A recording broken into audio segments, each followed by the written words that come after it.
Hello everyone, so this is Edmond. Mindaros Channel, isang content creator at gumagawa ng mga tutorials katulad ng laptop PC troubleshootings, mobile device troubleshootings at marami pang ibang klaseng tutorials na sinishare ko dito sa aking channel. At sa video ito ay pag-uusapan natin at i-guide ko kayo on how to delete or remove the recovery email they added to your email account or Yahoo account, Google Security Alert. So, na-experience mo na ba ito na nakareceive ka ng klase ng isang email na gustong gamitin ang iyong email account as recovery email? Isa itong klase ng email hacking.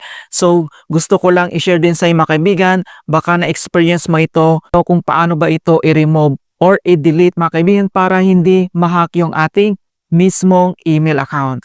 Kung hindi mo kabisado kung paano ba i-remove or i-delete ito, ang video ito ay makakatulong sa iyo as your guide. Kaya wag na natin patagalin at start na natin. So mga kaibigan, nakareceive ako dito na isang klase ng email. So open ko lang yung aking Yahoo Mail. Ayan. So nakareceive ako dito na isang klase ng email. So ang kanyang subject ay urgent, sign in to your Google account if you want to keep it. Ayan. So, nagtaka na ako dito bakit kailangan kong i-sign in yung aking Google account. Ginagamit ko naman ito araw-araw and then active po siya. And then next details na mababasa na is, ito yung makikita na dito yung next. This is a copy of security alert sent to. So, ito yung bagong email mga kaibigan. And then ito naman sa baba ay yung aking Yahoo Mail account na ginagamit.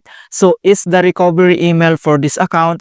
Ginamit po niya yung aking Yahoo Mail account as recovery email. So napakatalino talaga itong klase ng hackers na gusto niyang gamitin yung aking email account as recovery email. So nagtaka ako paano niya nagawang gamitin yung aking email account. So kaya nakareceive ako ng klase ng ganitong email dahil naman once na ginamit ang inyong email account, makaka-receive ka dito ng notifications kung ano yung dapat natin gawin. At napakatalino din si Google talaga na nadidetect niya na ibang email yung nagsisend sa iyong email account na gustong gamitin ang iyong Yahoo account para ito ay ma-hack.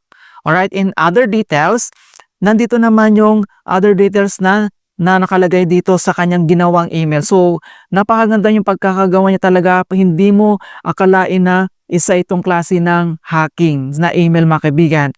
Okay, so sign into your Google account. So, ito yung taong nag-send sa akin ng email. Makikita mo dito na oygeorgesac83@gmail.com.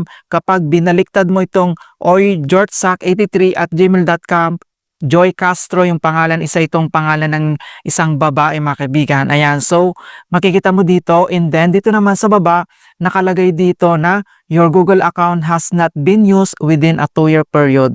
Dito na ako nagtaka talaga na bakit may ganitong klase ng informations na yung Google account ko daw ay hindi ko nagamit within 2-year period. Araw-araw kitong ginagamit sa Microsoft account ko, sa other details, ginagamit ko ito.